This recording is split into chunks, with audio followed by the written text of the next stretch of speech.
당첨 내역은 실제 당첨 내역이며 함께하신 분들 모두 축하합니다. 오늘의 분석 알아보기 전 구독과 좋아요 한 번씩 부탁드리며 스포츠 핵심 분석 시작하겠습니다.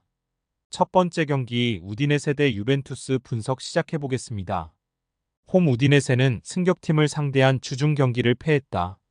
두 골을 뽑아내긴 했지만 베네치의 파상 공세를 막아내지 못했기 때문에 이 경기는 연패를 피하기 위해 홈이지만 강팀 상대로 버티기로 나설 것이다.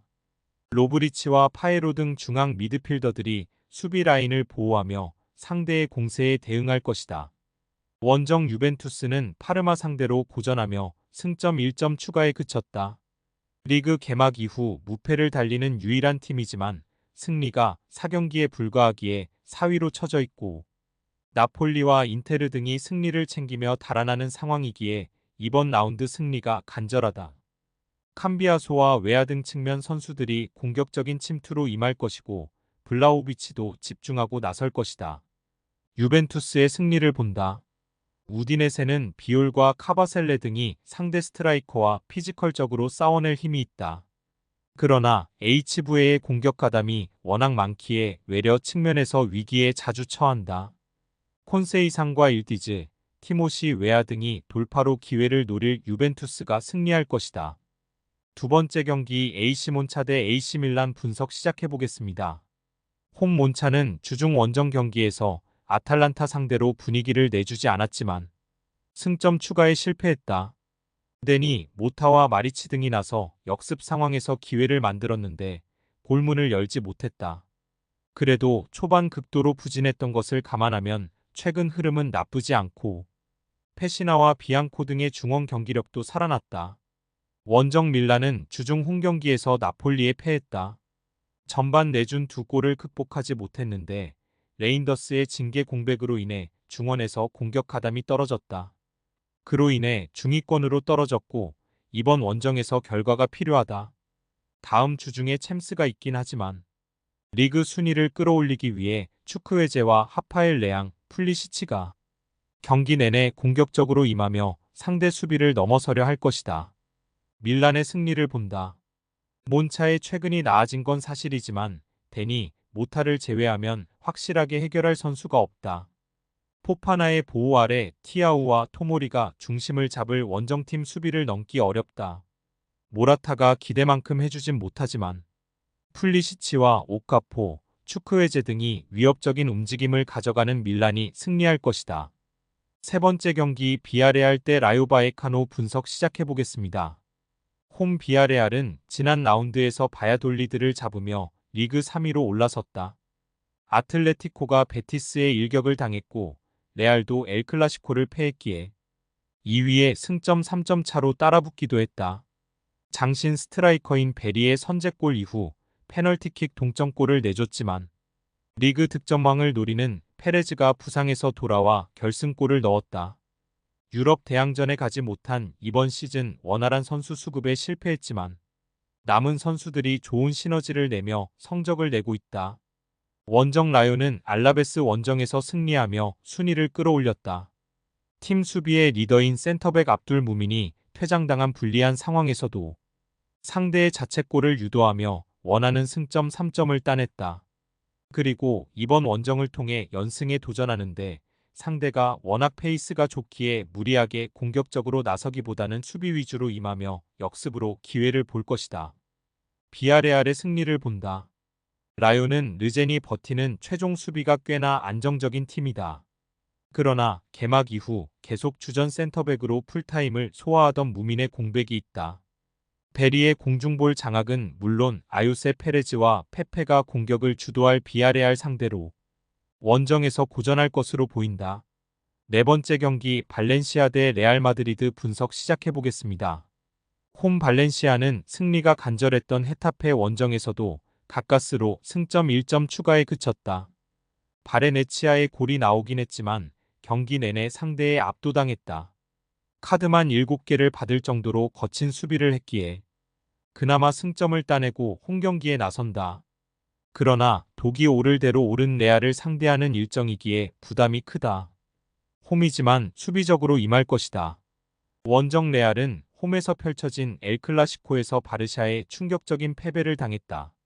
바르샤 상대로 산티아고 베르나베우에서 2년 8개월간 패배가 없었는데 사골차 굴욕을 당했다. 때문에 이번 원정에서 대승을 거두며 분위기를 쇄신하고 다음 주 있을 밀란전을 준비하려 할 것이다. 벨링엄과 음바페, 비니시우스 스리톱이 출전해 홈팀 수비 공략에 나선다. 레알의 승리를 본다. 발렌시아는 우고 두로가 최전방에서 해결하지 못하기에 득점 기대치가 너무 떨어졌다. 리디거와 밀리탕이 나설 레알 중앙 수비를 넘지 못할 것이다. 엘 클라시코 패배의 충격을 벗어나기 위해 음바페와 벨링엄, 비니시우스와 발베르데가 집중력을 끌어올릴 레알이 승리할 것이다. 다섯 번째 경기 울버햄튼 대 크리스탈 팰리스 분석 시작해보겠습니다. 홈 울버햄튼은 지난 라운드에서 브라이튼 상대로 시즌 최고의 경기를 했다.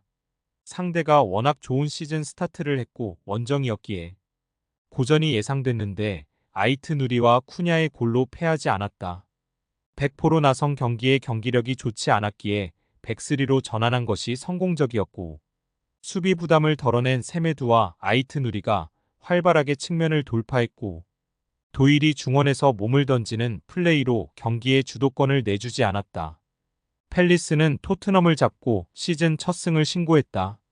강팀 상대로 나선 런던 더비에서 패배가 유력해 보였고 선발 스트라이커로 나선 마테타의 골을 지키며 승리했다.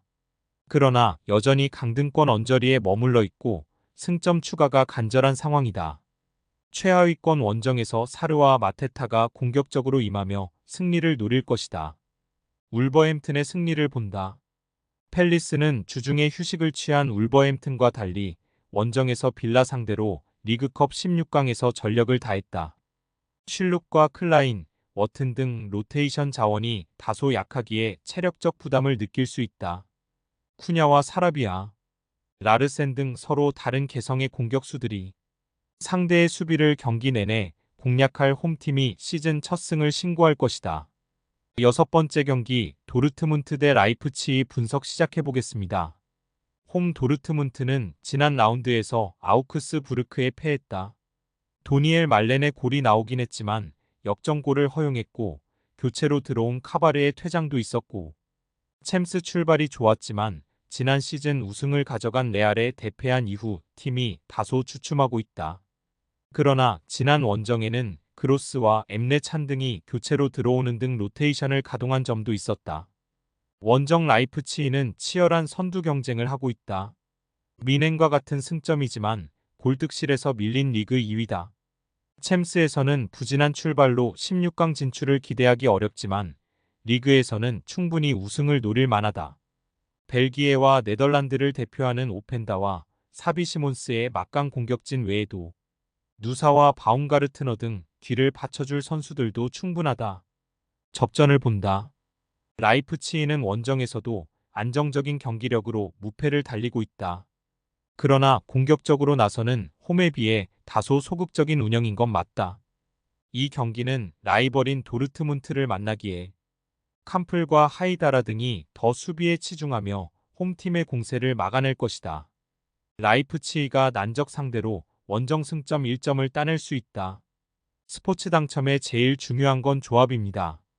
각 팀 분석을 잘한다고 하여도 조합을 못할 경우 큰 배당을 가져가지 못하는 거 다들 아실 겁니다. 그리고 유튜브에 조합을 올려드릴 수 있지만 좀 더 자세한 정보들과 배당 흐름 및 각종 이슈 등 경기 전까지 어떻게 될지 모르니 조합을 빠르게 유튜브에 올려드릴 수 없는 점 양해 부탁드립니다. 조합 신청은 아래 고정 댓글 링크로 조합 신청 말 걸어주세요. 금전 요구 및 멤버십 가입 조건 일체 없습니다. 좋은 건 서로 나눠 갑시다.